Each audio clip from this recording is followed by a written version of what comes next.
Hello everyone and welcome back to my channel.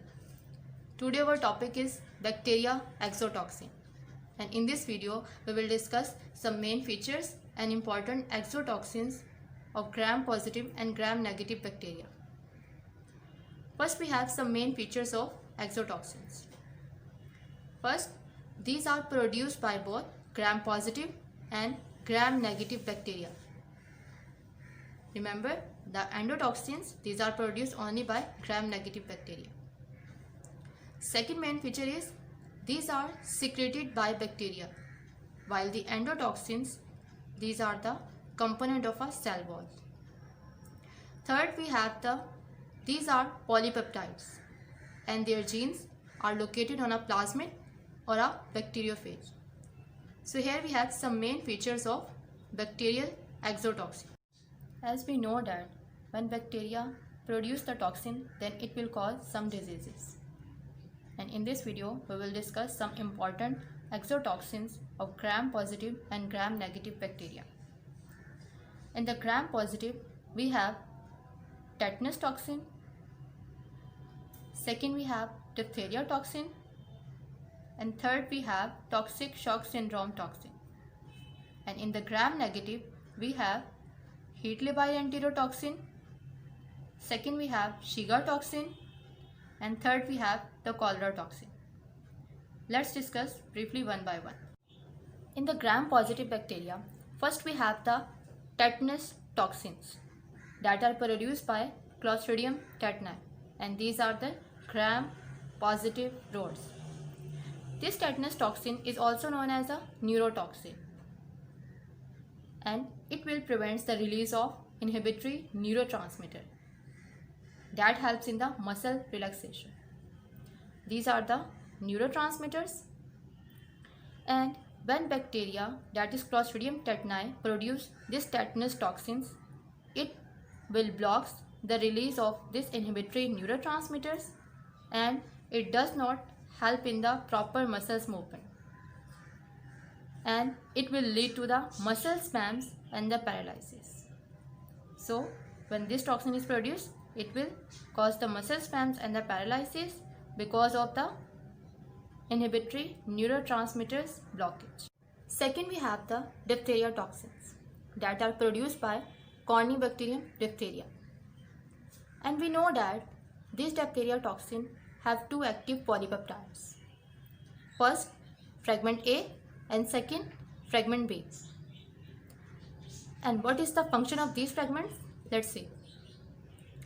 As we know that the A fragment is the active fragment, so it will inactivate the ADP ribosylation by elongation factor 2, and after that it will inhibit the protein synthesis, and well, it will inhibit the protein synthesis, it will cause the death of the cell and will lead to the pseudomembrane in the throat and the myocarditis. Second, we have the B fragment that is basically just bind to the host cell, and the A fragment will interrupt the protein synthesis. Here we have an important point.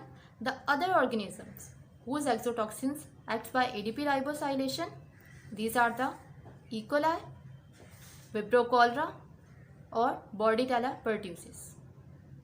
These have also the same mechanism as like of the diphtheria toxins, because they will also produce the ADP ribosylation.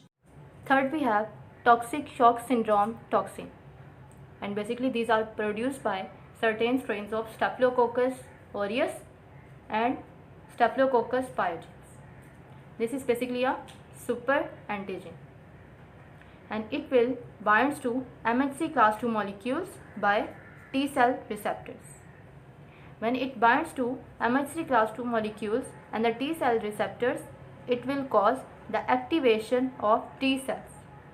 When the T cells are activated, it will cause the release of the interleukins. And what interleukins are released?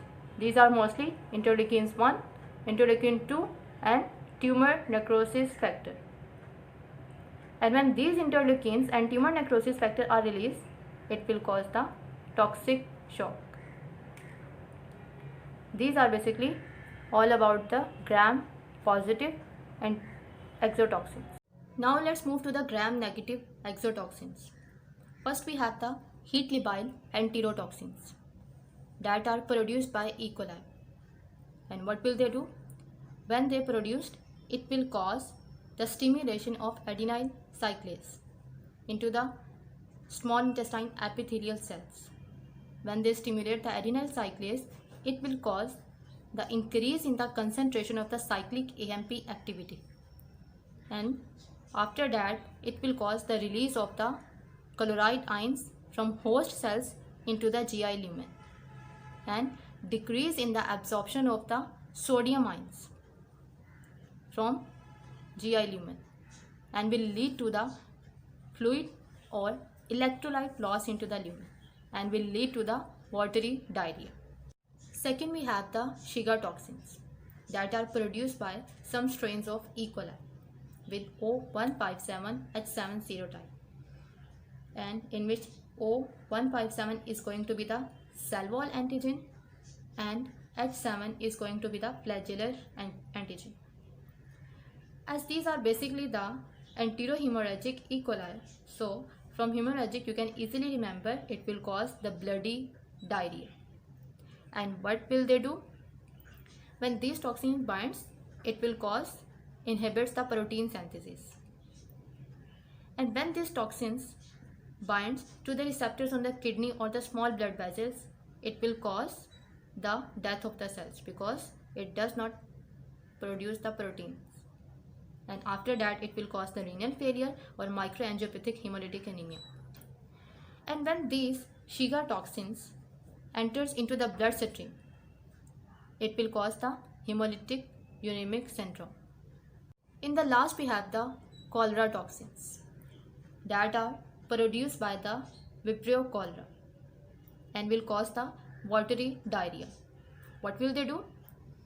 It will cause increase in the cyclic AMP activity by activation of ADP ribosylation, and it has the similar mechanism as that of the heat labile enterotoxins of the E. coli. When they release, it will cause increase in the cyclic AMP activity, and after that it will cause the secretion of the chloride ions and will cause the watery diarrhea. So here is all about the bacteria exotoxins. And in this video we have discussed some main features and important exotoxins of gram positive and gram negative bacteria. If you like this video, please don't forget to subscribe and share our channel. Thank you and take care.